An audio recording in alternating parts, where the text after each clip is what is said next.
nações há de julgar, todos grandes e pequenos, o juiz hão de encarar. É assim a terceira estrofe deste hino de batalha, desta canção de vitória com a qual iniciamos todos os programas. Seja bem-vindo. Hoje estamos no dia 24 de fevereiro, vencendo no juízo investigativo. Muitas pessoas têm medo. Como irei encarar o juiz de toda a terra? Como meu caso será julgado? Serei eu reprovado ou serei eu absolvido? Esse é o tema do nosso estudo hoje. Antes disso, quero sugerir que você leia com a sua família, com a sua esposa, com seus pais, eu não sei. Leia o capítulo 28 do livro O Grande Conflito. O título do capítulo é O Grande Juízo Investigativo. Muitas pessoas são adventistas há muitos anos e nunca leram esse capítulo. Às vezes não leram nem o livro Grande Conflito. Ah, Tiago, eu já li. Leia novamente. Eu já li umas 10 vezes aquele capítulo. Aquele capítulo é uma exposição dos textos bíblicos que falam sobre o juízo.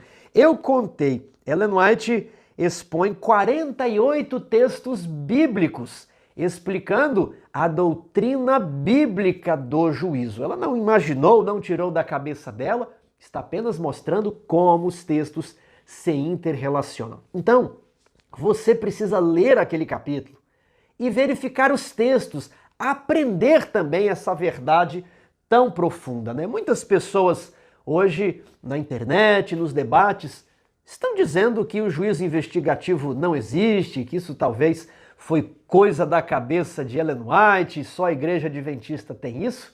Hoje nós vamos estudar que não é bem assim. Quando Ellen White quando ela escreveu o livro Grande Conflito, muitos anos antes, outros adventistas, pastores, professores já haviam encaixado todos esses textos e demonstrado a harmonia entre eles sobre a verdade do santuário e do juízo. Ellen White, ela não é autora. Quem fala isso talvez nunca leu o livro Grande Conflito e nunca percebeu que ela está, como qualquer professor de Bíblia ali, expondo os textos bíblicos, explicando a Bíblia, né? Então, hoje nós vamos ver na Bíblia a base do que é chamado juízo investigativo. Vamos estudar em forma de perguntas. Por acaso a Bíblia fala sobre Deus julgar a humanidade? Atos 17, 30, 31. Ora, não levou Deus em conta os tempos da ignorância. Agora, porém, notifica aos homens que todos, em toda parte, se arrependam, porquanto estabeleceu um dia em que há de julgar o mundo com justiça. Então, Deus vai julgar a humanidade? Sim, ele inclusive estabeleceu um dia. E ele julgará no futuro. O verbo está no futuro. Alguns pensam que tudo já ocorreu, o julgamento ocorreu na cruz, mas aqui o livro de Atos foi escrito bem depois da morte de Jesus, né? Então é no futuro. Ele julgará tudo no futuro. Quem será julgado? Todos ou apenas alguns? 2 Coríntios 5:10. Porque importa que todos nós compareçamos perante o tribunal de Cristo, para que cada um receba o bem ou o mal que tiver feito por meio do corpo. Então a Bíblia deixa bem claro que todos, grandes e pequenos, ricos e pobres, famosos e não conhecidos, todos serão julgados. E serão julgados por meio de quê? Pelas ações praticadas, né, por meio do corpo. 3. Segundo Salomão, por que deveríamos guardar os mandamentos? Eclesiastes capítulo 12, verso 23 a 24. De tudo que se tem ouvido, a suma, o resumo é: teme a Deus e guarda os seus mandamentos, porque isto é o dever de todo homem. Vamos fazer uma pequena pausa aqui. No estudo anterior, nós vimos que há duas obras, Cristo por nós e Cristo em nós, né? Quando o homem pecou, Deus fez uma obra por ele, substituindo o homem que deveria morrer. Então ele foi perdoado. E muitos pensam, a partir daí, não é necessário a obra em nós. Ora, se antes do homem pecar, a guarda dos mandamentos já era devida, continuará sendo devida após receberem o perdão. Então vejam o texto. Por que guardar os mandamentos? Porque isto é o dever de todo homem, antes do pecado e também depois do pecado, depois de conhecerem a salvação. Porque Deus há de trazer a juízo todas as obras, até as que estão escondidas, quer sejam boas, quer sejam más. Tudo será revelado, ninguém esconderá nada, nem mesmo os pensamentos ficarão ocultos. Deus vai julgar todas as obras. Note que Deus não vai julgar a fé das pessoas, Deus vai julgar as obras, o que elas praticaram por meio do corpo. Agora, Daniel descreve esse grande tribunal. Vamos dar uma olhada? Daniel 7, 9 a 10. Continuei olhando até que foram postos uns tronos e o ancião de dias se assentou. Sua veste era branca como a neve e os cabelos da cabeça como a pura lã. O seu trono eram chamas de fogo e as suas rodas eram fogo ardente. Quem é o ancião de dias? Deus o Pai. Então foram postos uns tronos, né? Deus o Pai, toda a corte celestial ali reunida, uma cena tremenda, gloriosa, sublime, muito solene. Um rio de fogo manava e saía de diante dele. Milhares de milhares o serviam, e miríades de miríades estavam diante dele. Assentou-se o tribunal e se abriram os livros. Onde que o tribunal se assentou? Nos tronos que foram postos. Então a corte ela se instala em um lugar, os livros são abertos e inicia-se uma sessão de julgamento. Que livros são esses, Tiago? Quando você vai a algum tribunal humano, ali se assenta o juiz, o promotor, né, os advogados, as partes, e então o juiz abre o processo, que é um livro. É o livro onde estão descritas as obras de cada parte, o que fez, o que deixou de fazer. E então o juiz ele vai fazer o quê? Ele vai avaliar aqueles livros, ele vai ouvir testemunhas, se for o caso, ele vai investigar os documentos.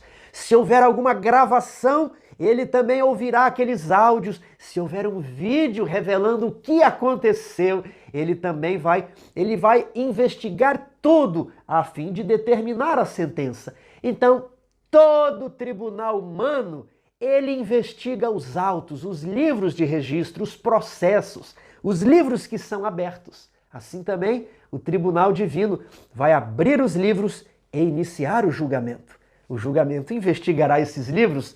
Vejamos agora, em Apocalipse 20, 12, qual será o parâmetro utilizado por Deus para julgar as pessoas. Vi também os mortos, os grandes e os pequenos, postos em pé diante do trono. Então se abriram livros. Ainda outro livro, o livro da vida, foi aberto. E os mortos foram julgados. Como? Segundo as suas obras, conforme o que se achava escrito nos livros. Veja que interessante. Lá em Daniel é mencionado os livros e o tribunal. Aqui também é mencionado um julgamento onde são abertos livros. E um livro se destaca, o livro da vida. E as pessoas foram julgadas segundo as suas obras. Então, o que quer dizer investigar? O juízo investigativo.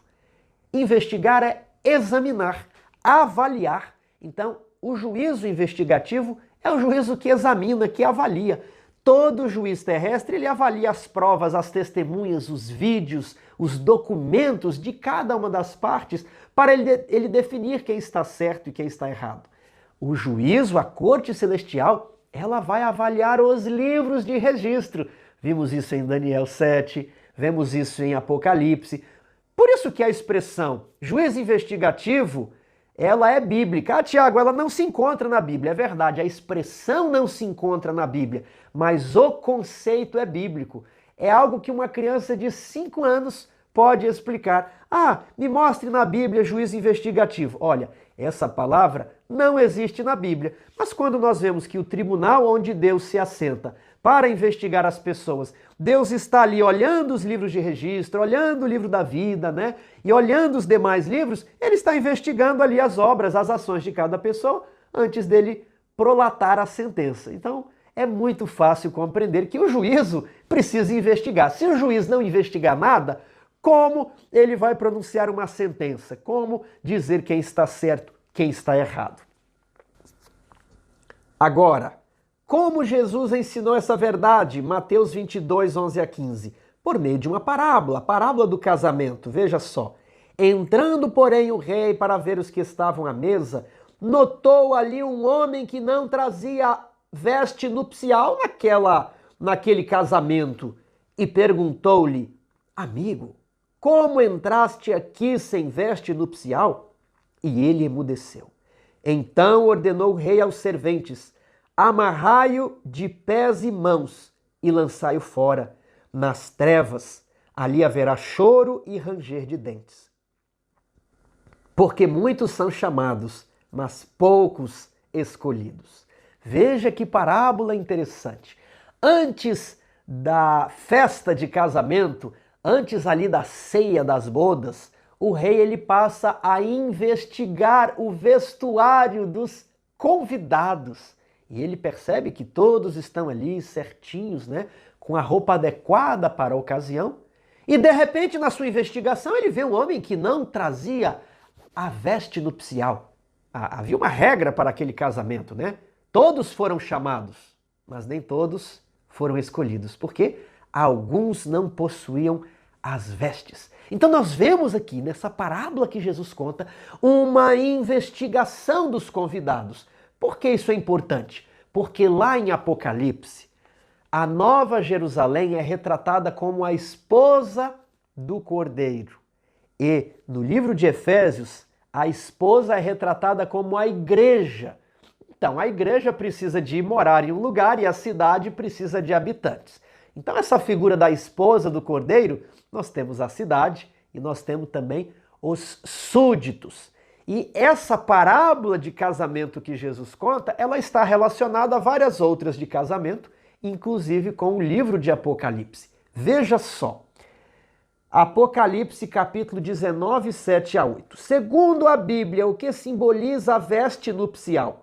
Alegremo-nos, exultemos e demos-lhe a glória, porque são chegadas as bodas do Cordeiro, a festa de casamento, cuja esposa a si mesma já se ataviou, pois lhe foi dado vestir-se de linho finíssimo, resplandecente e puro, porque o linho finíssimo são os atos de justiça dos santos. Veja só que interessante. Lá na parábola que Jesus conta, nem todos estavam com as vestes nupciais. E aqui é dito que os santos, eles estão com as vestes, eles foram convidados para as bodas do Cordeiro. E o linho finíssimo são os atos de justiça dos santos. Tiago, como assim são os atos de justiça se todos pecaram? É verdade que todos pecaram, mas o Apocalipse diz o seguinte: bem-aventurados os que lavam as suas vestes no sangue do Cordeiro. Então, vimos na semana passada que Cristo faz uma obra por nós e uma obra em nós. A obra por nós foi feita na cruz do Calvário. A obra em nós é a obra da santificação. Então, quando você lava as suas vestes sujas no sangue de Cristo, elas ficam limpas. E ao você viver uma vida de santidade, elas permanecem limpas. A obra de Cristo por nós é pela graça, e a obra de Cristo em nós, a santificação, também é pela graça. Você já deve ter percebido que na Bíblia, as vestes, elas representam o caráter. Então, nós estamos com vestes sujas, quer dizer que o nosso caráter está imperfeito. Agora, vestes puras, vestes limpas, são os atos de justiça dos santos, ou seja, é um caráter de santidade.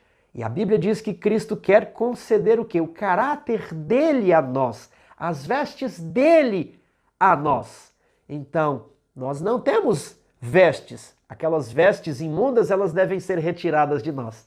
E ele nos concede o seu caráter puro, a justiça imputada. Só que, por vezes, nós falhamos, pedimos perdão e ele fornece mais justiça imputada. E a partir daí, ele quer fazer uma obra em nós, é a justiça comunicada, é o caráter dele que vai sendo transferindo e na prática modificando o nosso caráter, para que quando chegar o dia, os atos de justiça dos santos, quer dizer, a veste dos santos, serão os seus atos de justiça e eles estarão com a roupa correta. Na investigação, eles serão aprovados e poderão participar da festa de casamento. Qual será a recompensa dos vencedores no juízo? Apocalipse capítulo 3, versos 4 e 5. Tens, contudo, em Sardes umas poucas pessoas que não contaminaram as suas vestiduras e andarão de branco junto comigo, pois são dignas. O vencedor será assim vestido de vestiduras brancas e de modo nenhum apagarei o seu nome do livro da vida. Pelo contrário, confessarei o seu nome diante de meu Pai e diante dos anjos. Veja só novamente o tema das vestes, vestiduras brancas. Aquele que manifestou o caráter de Cristo aqui na terra, receberá na nova terra uma veste branca literal, representando o seu caráter puro e santo, assim como o caráter de Cristo. Andarão de branco comigo, quem? Os que não contaminaram as suas vestes. E de modo nenhum o nome deles será apagado do livro da vida, que se abre por ocasião do julgamento. Tudo está interligado. Que interessante aqui essa sequência de passagens. Ah, Tiago, mas as minhas vestes não estão limpas, minhas vestes estão contaminadas. E aí, será que existe alguma esperança para mim? Quando nós vamos lá em Zacarias capítulo 3, verso 3 a 5, temos a cena de julgamento onde Josué está diante ali, né, de um lado o anjo do Senhor e de outro lado o acusador, Satã, Satanás. E ali Satanás fala, você fez isso, você quebrou a lei, você desobedeceu. E Jesus Cristo diz o quê? Vamos ler? Ora, Josué, trajado de vestes sujas, estava diante do anjo. Tomou este a palavra e disse aos que estavam diante dele, tirai-lhe as vestes sujas. E a Josué disse, eis que tenho feito que passe de ti a tua iniquidade. Então, primeira verdade, é uma mentira dizer que Jesus coloca o seu manto de justiça sobre os nossos trapos de imundícia. Isso está errado, não é bíblico. Muitos pensam assim por causa de uma ilustração muito famosa na internet, onde está um homem com aqueles andrajos de mendigo, uma roupa toda suja, furada, rasgada, e então Jesus Cristo, por cima daquela roupa rasgada, coloca uma roupa limpa. Não é assim. Primeiro ele diz, tirai-lhe as vestes sujas. Representa um caráter imperfeito, símbolo do pecado. Então ele imputa a nós o seu caráter justo. E ele espera que nós mantenhamos, pela graça, estas vestes limpas dali para frente. Tirai-lhe as vestes sujas. Eis que tenho feito que passe de ti a tua iniquidade. Esse é o símbolo de tirar as vestes, é o perdão. E te vestirei de finos trajes, é o símbolo dos atos de justiça. E disse eu, ponham-lhe um turbante limpo sobre a cabeça. Puseram-lhe, pois, sobre a cabeça um turbante limpo e o vestiram com trajes próprios. E o anjo do Senhor, né, estava ali, representando Jesus Cristo. Se você pecou, lembre-se que há esperança. Todos os que reconhecem o seu pecado sem justificativa encontrarão a misericórdia, mas o que encobre a sua transgressão jamais prosperará. Se você buscar a Cristo, hoje Ele é o seu advogado. Primeira carta de João, capítulo 2. Filhinhos meus, estas coisas vos escrevo. Para quê? Para que não pequeis. Mas, se todavia alguém pecar, temos advogado junto ao Pai, Jesus Cristo, o justo, e Ele é a propiciação pelos nossos pecados, e não somente pelos nossos próprios pecados, mas ainda pelos pecados do mundo inteiro. Como vencer no juízo? A primeira coisa é contemplar a Cristo todos os dias. Vê-lo sobre o Calvário, pendurado na cruz, com os braços abertos, sem roupa. Que humilhação terrível! O Filho de Deus, o Criador de tudo, poderia chamar em seu auxílio 10.000 dos anjos. Mas se ele o fizesse, você não teria um substituto. Ele precisava sofrer a ira de Deus pelo seu pecado. Contemple Jesus suando gotas de sangue no jardim do Getsêmani. Busque a Jesus todas as manhãs, orando de noite. Não existem pessoas que se afeiçoam pelos outros aqui na terra, amigos, familiares ou até namorados, acabam se casando. Se essa afeição pode ser, concedida a um outro pecador mortal, como não ficaremos encantados com a pessoa de Cristo? Ele é Deus, mas ele é um ser humano também. E ao comungar com Cristo todos os dias, recebermos a energia do trono de Deus, luz e glória da sua palavra, nós vamos crescendo cada dia em santidade. E você precisa cada dia lembrar-se de Jesus. Ele morreu por mim. E a cada dia perseguindo o alvo de Cristo, você vai subindo um degrau após o outro na escada da santificação. A cada dia, lembrando-se da justiça de Cristo em prol do pecador e almejando receber o caráter dele. E isso precisa ser feito pela leitura da Bíblia, pela leitura dos escritos proféticos, pela leitura do espírito de profecia. E aí você aprende uma verdade, e aí você vai se conformando com aquela verdade. Afinal de contas, você não quer ser amigo de Jesus? E aí você vai se dedicando e dedicando. E você vai saber que quanto mais próximo de Cristo, mais falhas e imperfeições você vai perceber em você. Mas você vai confiar todas as suas esperanças em Cristo, ter a consciência limpa e se santificar a cada dia. É assim que é o preparo.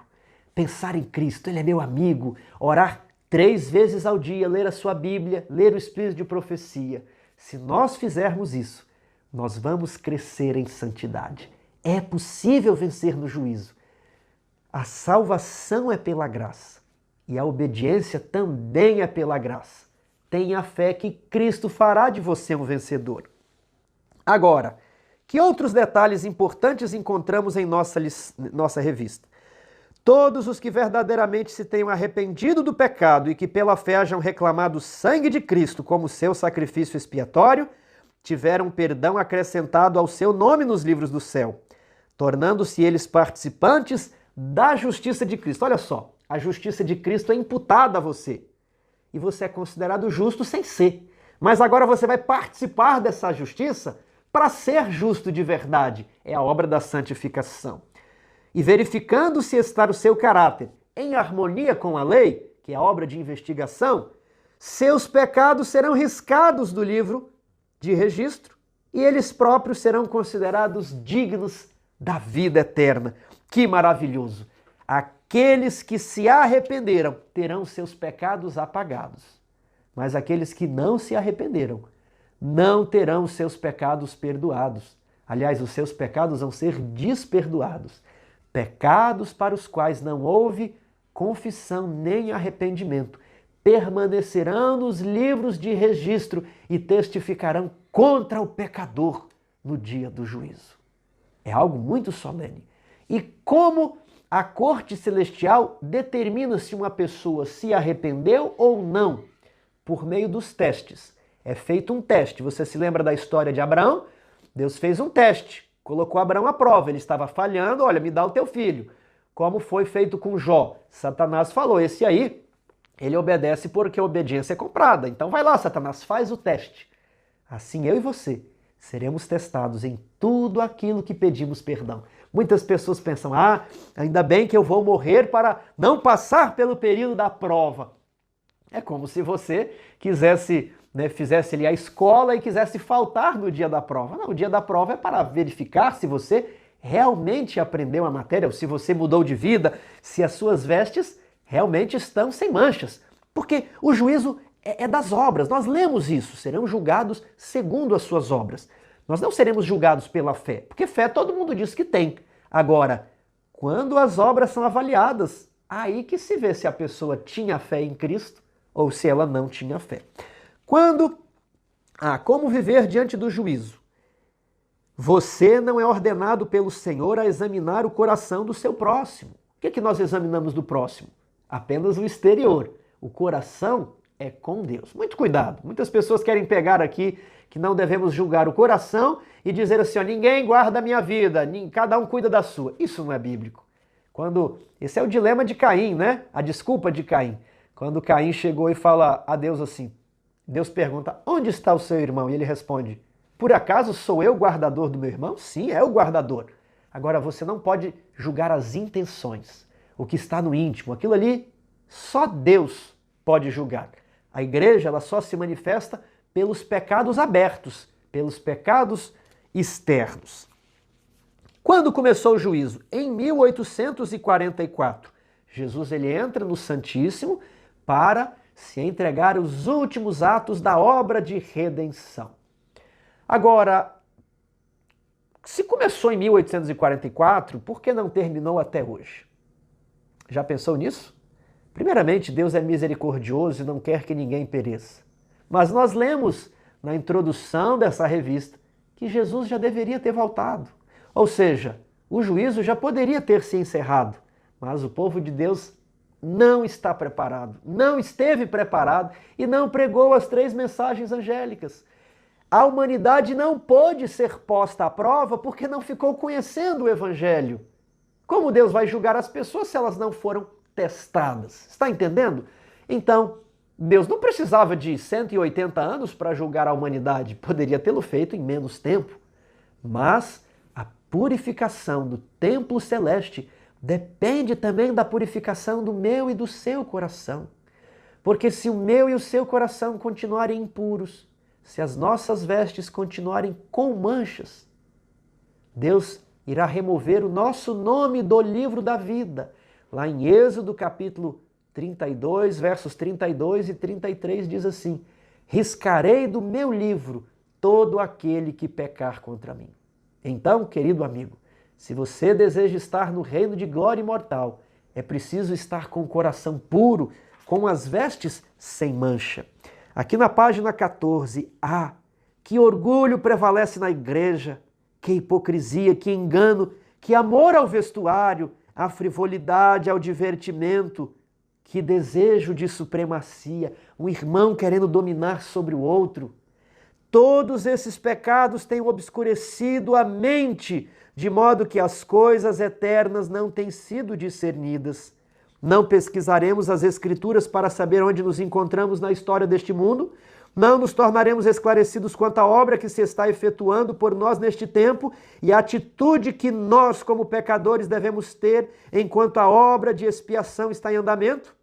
Se temos consideração pela nossa salvação, precisamos mudar definitivamente. Quer saber como se realiza o juízo? Estude o capítulo 28 do livro O Grande Conflito. Precisamos buscar ao Senhor com genuíno arrependimento. É necessário que com profunda contrição de alma confessemos os nossos pecados para que eles sejam apagados. Um último texto que eu gostaria de compartilhar está em 1 Pedro 4, 17 a 18. Porque a ocasião de começar o juízo pela causa de Deus é chegada. Esse é chegada não existe no texto grego. No texto grego diz que o juízo começa pela casa de Deus. Ora, se primeiro vem por nós, qual será o fim daqueles que não obedecem ao Evangelho de Deus? E se é com dificuldade que o justo é salvo, onde vai comparecer o ímpio? Sim, o pecador. Muitas vezes o juízo tem sido retratado de uma maneira desconcentrada, como uma grande festa, uma grande celebração, onde as pessoas estão desconcentradas, bebendo, comendo.